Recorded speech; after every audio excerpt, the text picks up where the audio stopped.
بالله من الشيطان الرجيم. بسم الله الرحمن الرحيم. الحمد لله رب العالمين الرحمن الرحيم مالك يوم الدين. إياك نعبد وإياك نستعين. اهدنا الصراط المستقيم صراط الذين أنعمت عليهم غير المغضوب عليهم ولا الضالين آمين. Assalamualaikum warahmatullahi wabarakatuh. Innal hamdalillah nahmaduhu wa nasta'inuhu wa nastaghfiruh wa na'udzu billahi min shururi anfusina wa min sayyiati a'malina. Man yahdihillahu fala mudilla lahu wa man yudlil fala hadiya lahu. Wa asyhadu an la ilaha illallah wahdahu la syarika lahu وأشهد أن محمدا عبده ورسوله. اللهم صل وسلم على سيدنا وحبيبنا وقرة أعيننا محمد وعلى آله وصحبه ومن تبعهم بإحسان إلى يوم الميعاد. رب اشرح لي صدري ويسر لي أمري واحلل عقدة من لساني يفقهوا قولي. اللهم لا سهل إلا ما جعلته سهلا وأنت تجعل الحزن إذا شئت سهلا. أما بعد. Syukur pada Allah Subhanahu wa taala, kita telah menyempurnakan salat zuhur kita secara berjamaah. Ini merupakan inayah dan taufik daripadanya. Salawat dan salam semoga Allah Subhanahu wa taala melimpahkan rahmat kurnia ke atas junjungan besar Nabi Muhammad sallallahu alaihi wasallam. Atas dasar beliaulah kita semua dapat merasai nikmat iman Islam dan ihsan yang saya muliakan dan saya hormati para alim ulama, para masyayikh, para guru, para kiai, para asatidz, wabil khusus Nazim Masjid Asy-Syafi'i di Balan Nazir, wabil khusus Profesor Dr. Muhammad yang menurut saya dan hari ini Imam Bilal, Masjid JP serta jamaah muslimin muslimat yang dirahmati Allah. Syekh Yusuf Al-Qaradawi mengarang satu kitab yang bernama Fiqh Siyam Subhanahu wa taala. Dalam isi kitab tersebut beliau ada menyatakan tentang hikmatus shaum, hikmah berpuasa. Dalam kalamnya beliau mengatakan lam yashra' al-islamu syai'an illa li hikmatin, bahwasanya Islam itu sesuatu, tidaklah dalam Islam itu disyariatkan sesuatu pasti di sana terdapat hikmahnya. Artinya apa sahaja yang disyariatkan dalam Islam pasti ada hikmahnya. Ilmiha min ilmiha, sama ada perkara itu, yakni hikmah itu kita ketahui, jahliha min jahliha, atau sama ada hikmah itu yang kita tidak tahu.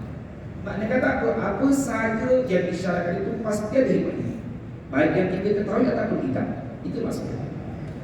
Wa kama la tahru af'alullah ta'ala min hikmatin fi ma khuliqa, sebagaimana tentang perbuatan Allah terhadap apa jua yang Allah jadikan, yang Allah ciptakan, pasti disebut hikmahnya.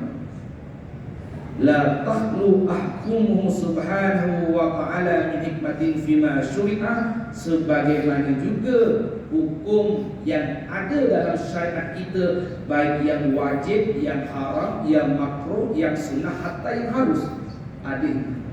Ini kata Syekh Al-Qaradawi. Maka Allah Subhanahu wa taala dikatakan sebagai hakimun fi khalqihi, adalah zat yang maha bijaksana terhadap penciptaannya. Hakimun fi amri, zat yang maha bijaksana terhadap urusannya, terhadap perintahnya. Oleh kerana itulah beliau mengatakan la yakhluqu syai'an batila wa la yashra'u syai'an abasa. Apa yang Allah ciptakan di dunia ini tidak dalam keadaan sia-sia. Tuan-tuan puan-puan yang dirahmati Allah, kita tengok taib lembu, tak maaf katanya macam tak baik. Taib najis lembu ni kita angkat satu benda yang tak elok. Mana kata benda najis lah. Rupa-rupanya Subhanahu wa ta'ala najis lembu itu boleh dibaca untuk menyembuhkan tanaman kita. Adakah ini bukan satu hikmah? Oleh kerana itu perkara ini adalah perlukan kajian.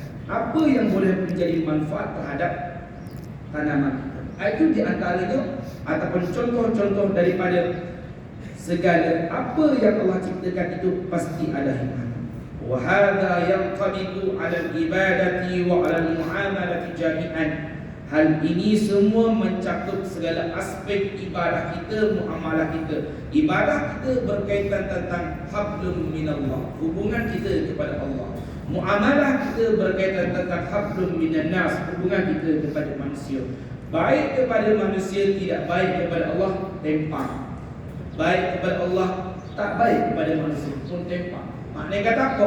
Dalam perhubungan kita mesti seiring seirama dalam kebaikan. Kama yanqadiku 'alal wajibati wal muharramati aidan, sebagaimana dalam kehidupan kita pasti ada yang wajib, ada yang haram. Yang wajib kita laksanakan, yang haram itu kita tinggalkan. Oleh kerana itu beliau mengatakan innallaha ta'ala ghaniyun 'anil 'alamin, sesungguhnya Allah itu zat yang maha kaya, tidak perlu kepada makhluknya. Wa ibaduhu jami'an al-fuqara ilaihi, sedangkan segala makhluknya sama ada yang bernyawa ataupun tidak bernyawa, semua perlu kepada Allah Subhanahu wa taala. Daripada kenyataan ini, tuan-tuan puan-puan yang dirahmati Allah, Sayyid Yusuf Al-Qaradawi juga mengatakan fahuwa subhanahu wa ta'ala la tanfa'uhu ta'atun kama la tadurruhu maksiatun. Oleh kerana itu Allah Subhanahu wa ta'ala, apa sahaja kebaikan, ketaatan seorang hamba kepadanya, ia tidak pernah mendatangkan manfaat kepada Allah. Sebagaimana juga segala bentuk kederhakaan seorang hamba, segala bentuk kemaksiatan seorang hamba tidak pernah sesekali memudaratkan Allah. Artinya tuan-tuan puan-puan yang dirahmati Allah, seorang hamba yang derhaka, tidak mahu berpuasa, tidak mahu solat, dia derhaka kepada Allah, ia tidak kisah. Allah tidak kisah. Allah terpulanglah. Kamu nak buat apa di dunia? Kaifa syi'tum? Ikut kamu lah. Apa yang pasti, janji Allah tidak pernah terlepas. Berarti Allah tidak akan pernah menipu terhadap apa yang Allah telah janjikan. Apa saja bentuk kebaikan kita, semua itu akan kembali kepada kita.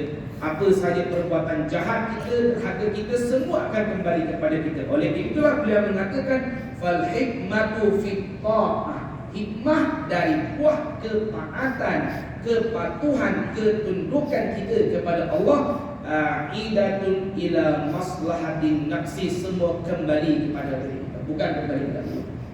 Itu maksudnya. Oleh kerana itulah tuan-tuan puan-puan yang dirahmati Allah, Sayyid Al-Qaradawi menceritakan wa fi siyami hikamun wa masalihu katsirah.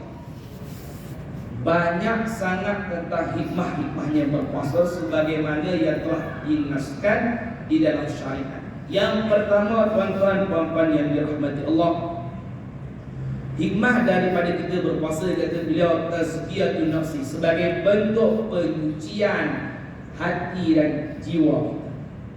Bagaimanakah itu? Bagaimanakah proses untuk menyucikan hati jiwa kita ni? Bi ta'atillahi fima umira, taat kita pada perintah Allah, wal intihau bima nuhiya, berhenti kita daripada melakukan perkara-perkara yang dilarang oleh Allah, wa tadribuha 'alal kamalil ubudiyyati lillahi ta'ala, dan berusaha sedaya mungkin untuk menyempurnakan perhambaan diri kita kepada Allah, berusaha sedaya mungkin untuk menyempurnakan ibadah kita kepada Allah.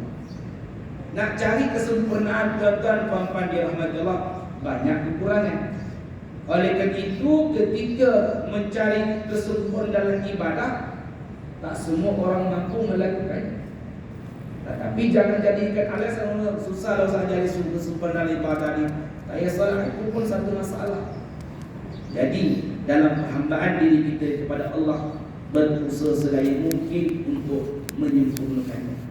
Walau kana bidzalika bihriman nafsi min syahwatiha, meskipun orang yang berpuasa itu dia memang perlu menahan daripada syahwatnya, dia perlu meninggalkan segala perkara yang dinikmatinya. Walau sya'a la'akala aw syariba, orang yang berpuasa itu boleh saja kalau dia nak membatalkan puasanya dengan cara makan dan minum. Boleh saja orang yang berpuasa itu duduk di rumah bersama isterinya, lalu bersama isterinya. Semua itu walam ya'lam dzalika wahid, semua itu perkara sama ada orang itu nak minum ataupun tidak, tak ada orang itu. Tak ada orang faham. Kamu puasa sebab kita tak dapat diminum. Maka tuan-tuan puan-puan yang dirahmati Allah Subhanahu wa taala, Tetapi orang berpuasa itu meninggalkan semua itu, tidak makan, tidak minum, tidak bersama istrinya di siang Ramadan, semata-mata liwajhillah, kerana Allah. Maka orang yang menyempurnakan puasa ini, dia berpuasa kerana Allah. Dia masuk dalam sabda Nabi sallallahu alaihi wasallam, "Walladzi nafsi biyadihi", demi nyawaku yang berada dalam genggamannya, la khalufu famis saimi atyabu indallahi min rihil miski. Sesungguhnya bau mulut orang yang berpuasa itu lebih harum berbanding minyak kasturi. Amin. Yatruku ta'amahu wa syarabuhu wa syahwatahu min ajli. Dia tinggalkan makan minumnya, keinginannya kerana makan. Kullu amal bani Adam, semua perbuatan anak Adam akan kembali pada dirinya, illa sauma, kecuali puasa. Fa innahu li, puasa itu kata Allah ini untuk wa ana ajzi, dan aku yang berhak untuk membalas terhadap orang yang berpuasa.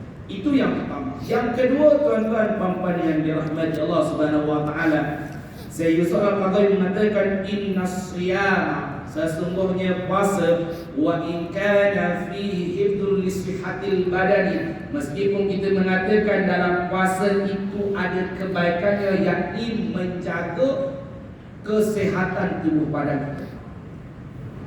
Perkara ini tuan-tuan puan-puan dirahmati Allah, karena syahidal bidalik al-attiba'ul mukhtassuna, kata dia, bahwasanya orang yang berpuasa dapat dikatakan mereka akan menjadi orang-orang yang sehat. Kenyataan ini telah dinyatakan, telah diteliti oleh mereka-mereka yang bergelar sebagai doktor, oleh mereka-mereka yang mendalami dalam ilmu perubatan. Artinya apa tuan-tuan puan-puan dirahmati Allah? Mereka menyatakan bahwasanya orang yang berpuasa mereka sihat, orang sehat. Tetapi tuan-tuan puan-puan yang dirahmati Allah, apa yang dilakukan oleh doktor, mereka-mereka yang berkecimpung dalam dunia perubatan tentang amalan berpuasa mendatangkan kesihatan itu, selepas mereka melakukan kajian, lakukan kajian, baru mereka mendapati betul puasa memang mendatangkan kesihatan.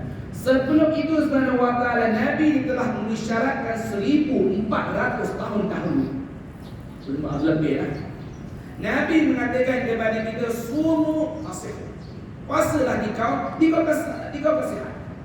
Ini kata Nabi. Nabi bukan doktor, tetapi Nabi tahu semua itu berdasarkan wahyu ilahi. Apa yang didapati oleh doktor, itulah apa yang telah dinyatakan oleh baginda Nabi Muhammad sallallahu alaihi wasallam. Bahkan kita pernah mengatakan, Nabi juga pernah bersabda, ummul adwiyati, induk segala ubat daripada macam-macam ubat yang ada di muka bumi ini, likulli da'in dawa'un, setiap penyakit pasti ada ubatnya. Induk segala ubat, induk yang paling ampuh dalam dunia perubatan, kata Nabi, qalilul akli, kurangkan makan. Itu kata Nabi SAW. Bila masa kurangkan makan, dan tuan-tuan dirahmati, ia mengisyaratkan Nabi memerintahkan, mengajarkan kepada kita supaya banyakkan berpuasa. Itu maksudnya. Puasa wajib tak kira lah, puasa wajib dan memang wajib. Awal tak puasa dosa lah. Puasa sunnah yang Nabi maksudkan. Itulah di antara hikmahnya puasa. Walau bagaimanapun, kata Syekh Al-Qardawi, kata kenyataan yang menandakan puasa itu mendatangkan kesehatan kepada diri kita, ada hikmah di sebalik itu juga.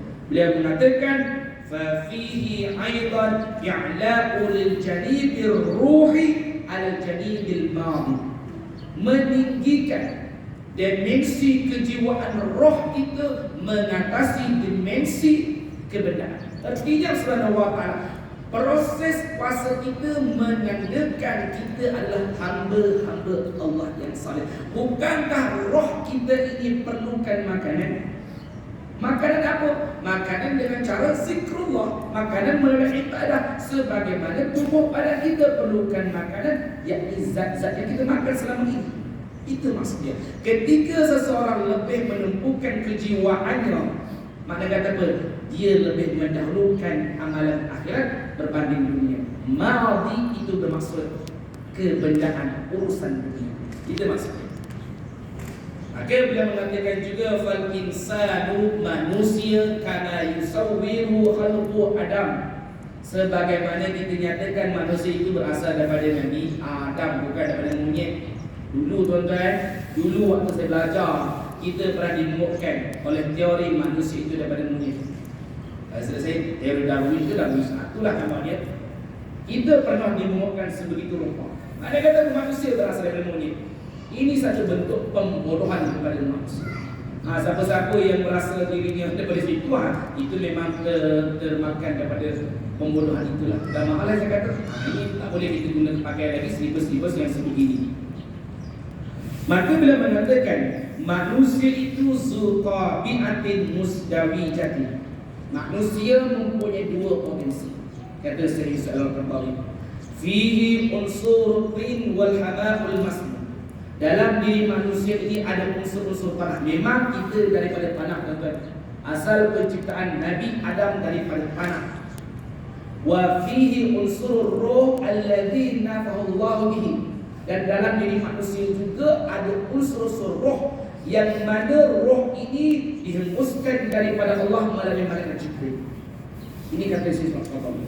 Sebagaimana juga kata beliau, fihi unsurun yashuddu ila asfarin. Dalam diri manusia, seseorang itu ada unsur yang boleh membawa dirinya ke lembah yang hina, ke jurang tempat yang paling rendah. Wa fihi unsurun yukzibuhu ilal a'la. Dan ada satu unsur dalam diri manusia yang boleh mengangkat dirinya ke tempat yang tinggi. Dunia kata ada yang celaka, ada yang bahagia. Itulah dunia yang kita nampak. Itulah unsur-unsurnya. Maka perinciannya tuan-tuan saudara tadi disebutkan oleh Syekh Al-Qardawi, fa idza taghallaba unsurul tin, ketika unsur-unsur tanah mendominasi diri kita, habita ila hadidil an'am, maka ia akan membawa manusia ke derajat seperti haiwan. Ulaika kal an'am. Allah nyatakan mereka manusia itu kal an'am, bagaikan haiwan, ternakan, bal hum adall, bahkan mereka lebih sesat daripada hewan itu. Hewan kan tentu sesat lah pada kata kita. Dia memang tidak ada apa-apa, tak bolehlah. Cuma Allah nak menggambarkan kedudukan manusia yang berada kepada Allah, diumpamakan seperti hewan. Begitu juga tuan-tuan dan puan yang dirahmati Allah, bila mengatakan wa idza taghallaba unsur ruh irtaqa ila ufuqil malaikah. Ketika unsur-unsur roh, unsur-unsur kejiwaan, unsur-unsur penghambaan diri kita kepada Allah, maka seorang hamba itu akan naik selevel, bahkan lebih tinggi daripada derajat malaikat. Itulah yang pernah kita katakan, arba'atun minal jannati khairum minal jannah. Ada 4 perkara daripada syurga yang lebih baik daripada syurga itu sendiri. Dia pernah nyatakan, dan ini adalah sabda Nabi. Yang pertama, al-khuludu fil jannati khairum minal jannah. Orang yang kekal di syurga lebih baik daripada syurga itu sendiri.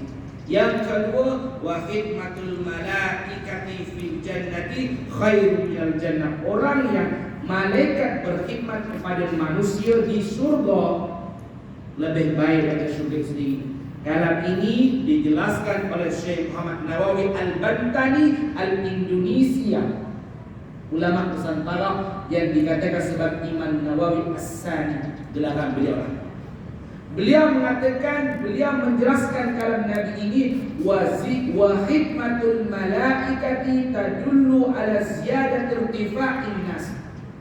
Malaikat berkhidmat, menjadi pelayan kita, menjadi pembantu kita di surga, menunjukkan bertambah derajat manusia di atas malaikat.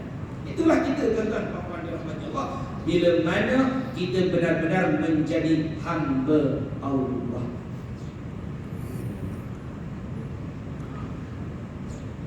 Wa fi sawmi intisarun lirruhi al-madati wa lil-aqli ala-syahwati. Maka dalam puasa itu ada kemenangan bagi roh ke atas kebendaan, kemenangan akal ke atas syahwatnya. Oleh itu jugalah bila mengatakan inilah rahsia daripada satu bentuk kegembiraan yang ditemukan bagi mereka-mereka yang berpuasa, yang berusaha untuk menyempurnakan puasanya bermula daripada terbit fajar shadiq sehingga ghurub syamsi, terbenamnya matahari. Dan mereka inilah yang digambarkan, yang diungkapkan oleh baginda Nabi sallallahu alaihi wasallam, lisaimi farhatani yafrahuha. Bagi orang yang berpuasa itu ada dua kegembiraan. Yang pertama, idza aftara bafariha bi fadlihi. Orang yang berbuka dia gembira atas buka puasanya. Yang kedua, wa idza laqiya rabbahu fariha bi sawmihi. Dia bertemu Tuhannya dan dia bergembira atas puasanya. Itu yang kedua, tuan-tuan dan puan-puan yang dirahmati Allah. Yang ketiga, kata Syekh Al-Qardawi, hikmah daripada berpuasa. Yu'akkadu hadha anna as-sawma tarbiyatun lil iradati wa jihadun lin nafsi. Puasa itu adalah bulan tarbiyah. Puasa itu merupakan satu bulan untuk mendidik, mengawal segala kehendak. Apa sahaja Allah Subhanahu wa taala yang kita inginkan terhadap dunia ini, bulan Ramadan kita tinggalkan sementara waktu. Kita fokus semata-mata kerana Allah. Sebagaimana wal jihadul li nafsi, bulan untuk melawan segala nafsu syahwat kita. Bahkan tuan-tuan dan puan yang dirahmati Allah, ketika baginda Nabi sallallahu alaihi wasallam selesai melakukan perang Badar yang dikatakan sebagai perang penentu sama ada Islam akan terus tertegak ataupun Islam akan terkubur selama-lamanya, itu ada pada perang Badar. Nabi memenangi perang Badar, Allah Subhanahu wa taala kembali pulang ke Mekah. Nabi mengatakan rajatna min jihadil asghar.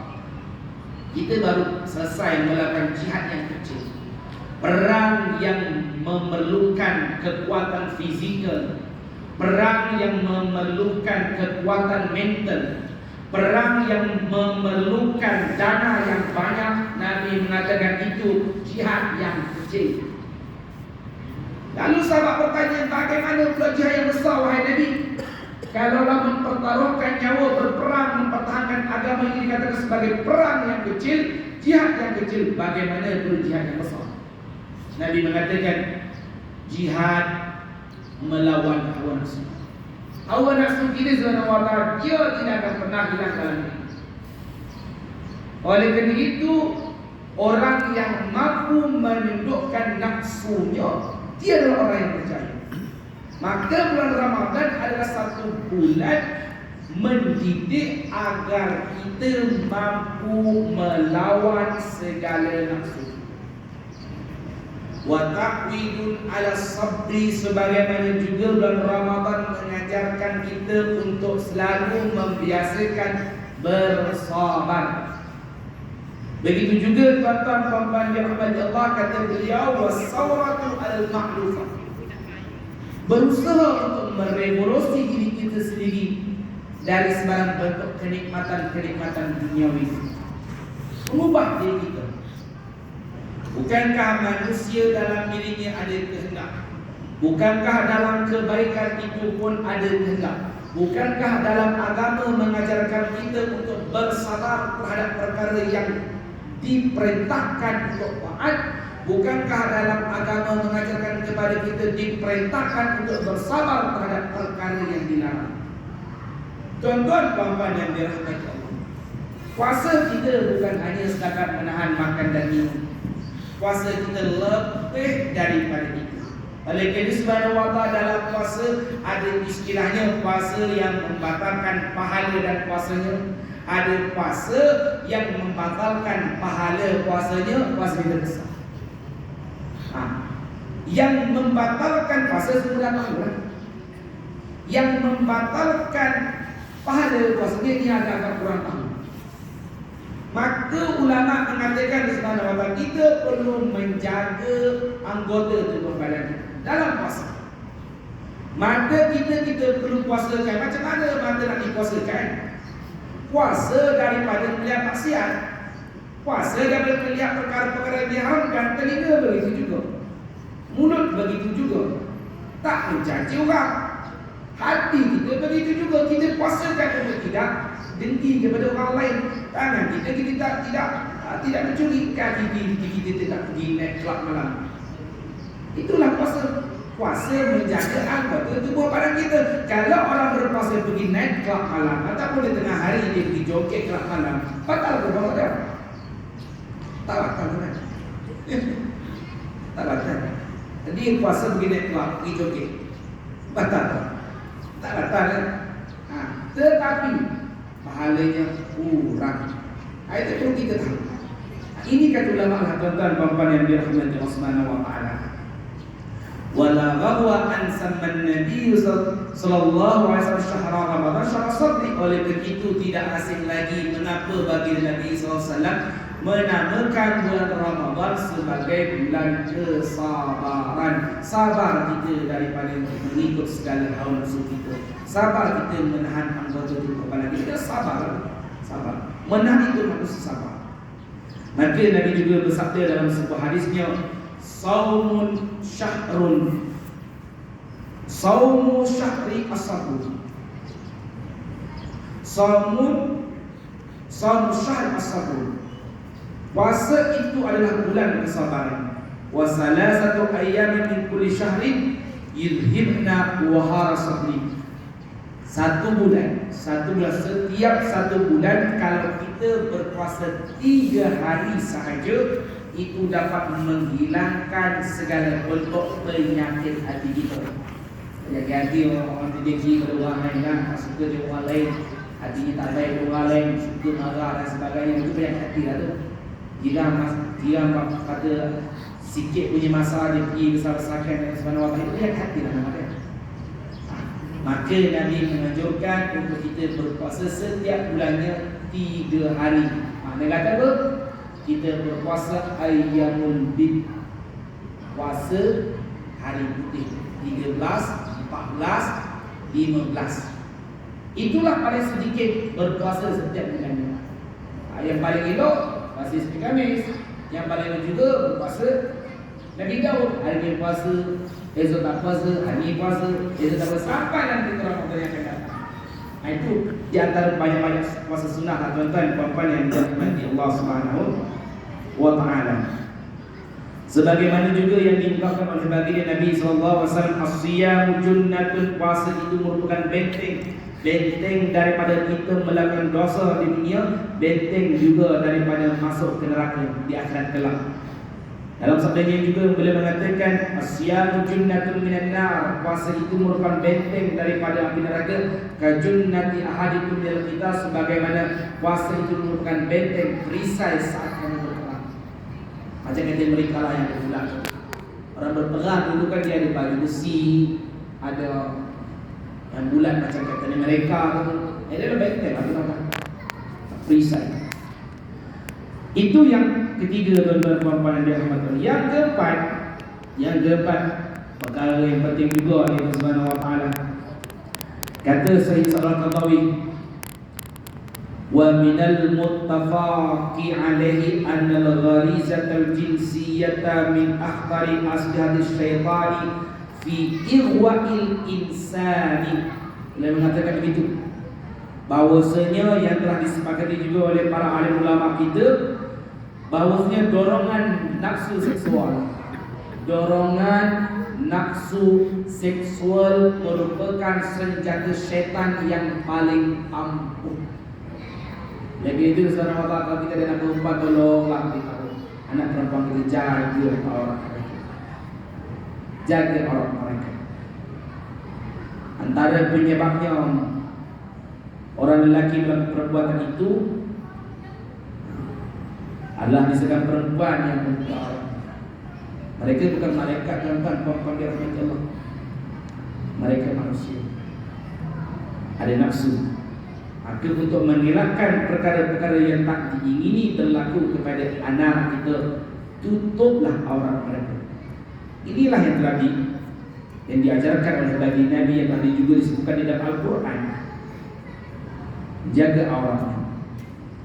Bahkan kata beliau, sebagian daripada mereka yang berkecimpung dalam dunia psikologi mengatakan dorongan nafsu seksual itu al-muharrakul al-asasiyu li kulli sulubil bashari, merupakan satu perkara yang umum terhadap pembentukan manusia. Daripada hal itu, tuan-tuan dan puan yang dirahmati Allah Subhanahu wa taala, beliau mengajak kita untuk melihat terhadap peradaban dunia barat. Maknanya Subhanahu wa taala ataupun maksudnya, kita melihat dunia barat ini, mereka menjadikan perempuan sebagai satu simbol untuk meraih keuntungan. Kita bahkan melihat segala bentuk filem mereka ini semua pasti dan dipastikan ada unsur-unsur yang mendorong untuk melakukan perbuatan. Maka beliau mengatakan, tuan-tuan dan puan yang dirahmati Allah Subhanahu wa taala, apa yang kita lihat dan apa yang fenomena yang terjadi di negara barat itu merupakan satu kelemahan moral dan penyakit yang mana ianya merupakan satu penyimpangan yang berasal daripada kemunduran jiwa mereka. Pada sebab apa? Kita hanya melihat bangunan-bangunan pencakar langit dan sebagainya, tetapi roh mereka sangat dahsyat. Kejiwaan mereka memerlukan satu bentuk pertolongan yang mana ini tak akan mampu diubati kecuali hanya dengan jalan Islam. Ini yang saya Yusuf Al-Qardawi sebutkan. Oleh kerana itu, tuan-tuan dan puan dirahmati Allah,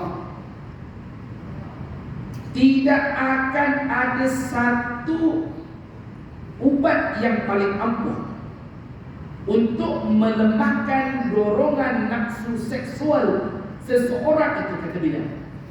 Maka beliau mengatakan walisaumi taksiruhu, hanya berpuasa sahajalah yang dapat memberi pengaruh, yang dapat memberi kesan fi kasri hadhihi syahwati, untuk melemahkan nafsu dorongan seksual. Ini kata saya seorang Tabari. Wa khususan iza duwima alaihi ibtigha masubatillah. Apatah lagi kalau orang itu berpuasa dengan niat semata-mata kerana Allah, dapat dipastikan dorongan nafsu seksual itu memang terus boleh tidak ada. Oleh kerana itulah Nabi bersabda kepada para pemuda, alladzi la yajidu nafaqata zuwaj, yang mereka belum mampu lagi untuk menikah, dia tidak ada biaya untuk menikah, hatta yunihullahu min fadli, sehinggalah Allah Subhanahu wa taala memberikan anugerah kepadanya kekayaan sehingga mampu untuk menikah. Nabi bersabda Subhanahu wa taala, ya ma'syar syabab, wahai para pemuda, man istata'a minkum al-ba'atah, kalau ada di antara kamu memang dah sedia untuk menikah, rumah dah ada, duit banyak, semua dah komplit sempurna dan dia sudah layak, falyatazawwaj, kata Nabi, nikahlah, kahwinlah, tak payah tunggu. Ustaz, saya muda lagi tapi saya duit banyak, kahwinlah, tak payah tunggu lama, tak apa-apa. Dan duit banyak Subhanahu wa taala, dia usia muda 20 tahun 18 tahun, duit banyak, kahwinlah. Tak tunggu apa? Tak tunggu apa? Tak payah tunggu. Tak payah tunggu lagi lah. Anak kita begitu juga. Kalau ada perempuan kita ada orang sekinan, kita tengok dia ada orang baik, kahwinkan dia. Kahwinkan dia. Tak payah tunggu. Zaman sekarang ni zaman fitnah, bahaya kepada anak perempuan kita. Fa innahu aghabbu lil basar, kerana nikah itu dapat menundukkan pandangan, wa ahsanu lil farji, dapat menundukkan, dapat menjaga kemaluan kita. Wa man lam yastati, Nabi katakan, kalau kamu tak mampu hai pemuda nak kahwin, fa alaihi bisawm, banyak-banyak berpuasa. Pemuda ni subhanahu wa ta'ala, dorongan nak sesua dia memang sangat bahaya, sebab mereka darah muda. Ustaz, yang muda juga, yang tua pun bahaya juga. Kalau subhanahu wa ta'ala, jangan ingat yang tua-tua ni tak bahaya. Ada juga yang begitu. Jangan orang muda saja, yang tua ni, orang kata masa kata tua-tua lelaki makin tua makin menjadi. Minta maaf saya cakap, betul tu. Jangan ingat kita lemak Ustaz, kita percaya dah. Jangan, kalau subhanahu wa ta'ala, mahal saya cakap benda ni. Cuma yang muda tu memang nak dibandingkan yang tua tu, memang itulah. Jadi kata Nabi, puasa dapat menekan itu. Itu yang keempat. Yang kelima, tuan-tuan puan-puan yang dirahmati Allah Subhanahu wa ta'ala, mereka kata apa? Hikmah yang keempat tadi, dia dapat mengontrol dorongan seksual itu melalui jalan puasa. Itu hikmahnya. Yang kelima kata oleh Nabi, yang kata Syekh Al-Qadawi, wa min hikamis saumi, di antara hikmahnya berpuasa, is'arus saimi bi nikmatillahi ta'ala alaihi, agar orang yang berpuasa ini merasakan nikmat Allah yang Allah telah berikan kepadanya. Fa in ulifan ni'amu yufkidul insanu al-ihsasa bi qimatiha, kalau orang dah terlampau banyak rezekinya dengan hartanya melimpah ruah dan dia jarang-jarang nak berpuasa ni, kata Syekh Al-Qadawi, ia boleh menghilangkan kepekaan diri manusia itu terhadap sesamanya. Dia hilang rasa itu. Mana kata dia tak peduli dengan orang lain. Sebab apa? Dia dah terlampau bergelumang dengan harta yang banyak. Wala ya'rifu miqdaran ni'mati illa inda faqdiha, dan seseorang itu tidak akan pernah dapat menilai betapa besarnya nikmat Allah itu kecuali selepas mereka hilang segala-galanya. Dulu waktu kaya raya dia berfoya-foya, naik genting, aduh, dia merasakan duit banyak, dia fikir, duit banyak. Dia tidak dapat nilai terhadap nikmat itu. Tetapi bila dia dah bankrupt, muflis, dah tak ada benda, tinggal selai pinggang, dia baru merasakan, ya Allah, dulu aku begini, menyesal sangat-sangat. Sehingga kalau orang beri duit sepusin pun dia ambil, dan dia bersyukur, ya Allah, terima kasih Tuhan. Sebab apa? Sebab dia dulu pernah merasakan kegembiraan itu dan dia tidak pernah mensyukuri. Akhirnya bila dia dah hilang segala-galanya, baru dia beranggapan betapa penting nikmat Allah yang Allah berikan kepada dia. Ini kata Syekh Al-Qadawi, fa inna ma yahussul mar'u bi nikmati syibai warai idza ja'a atasah. Seseorang itu hanya dapat merasakan nikmat rasa kenyang, nikmat hilang dahaga saat dia lapar, saat dia dahaga. Kadang-kadang bila orang lapar subhanahu wa ta'ala, dia dah makan kenyangkan, itu yang rasa. Takkan orang kenyang tiba-tiba kenyang, tak mungkin. Dia mesti melalui lapar dahulu. Dah lapar kita makan, Masya Allah, nikmat sungguh. Tuan subhanahu wa ta'ala, cubalah bawa anak kita yang belum belajar puasa ni, umur 9-10 tahun tu, bawa pergi pasar. Tak tahulah tuan-tuan macam mana. Saya bawa anak saya kepada Allah Ta'ala pergi pasar. Ayah, beli itu ayah. Ayah, nak tu ayah. Kalau boleh tuan-tuan, subhanahu wa ta'ala, apa yang di pasar tu semua nak dimakan. Sebab apa subhanahu wa ta'ala? Sebab kegembiraan itu saat dia berbuka, sebab dia makan nanti. Memang nikmat. Dan ini hanya dapat dirasakan bagi mereka yang berpuasa. Yang tak puasa nikmat apa? Nikmat. Sebab apa? Orang yang berpuasa dia telah menjalani perintah Allah. perlu menahan makan minumnya sampailah ke malam. Mana ada orang yang puasa begitu tu kan? Hanya kita saja orang Islam. Ada jugalah orang lain kata Syekh Al-Qardawi, puasa bagi pemeluk ataupun pemuka agama mereka ini ada yang berpuasa secara ekstrim. Maksud puasa secara ekstrim ini, mereka berpuasa dengan cara tidak makan, tidak minum sampai mereka mati. Memang ada. Dia tak makan, tak minum, dia bertapa saja. Memang ada puasa orang yang bukan Islam.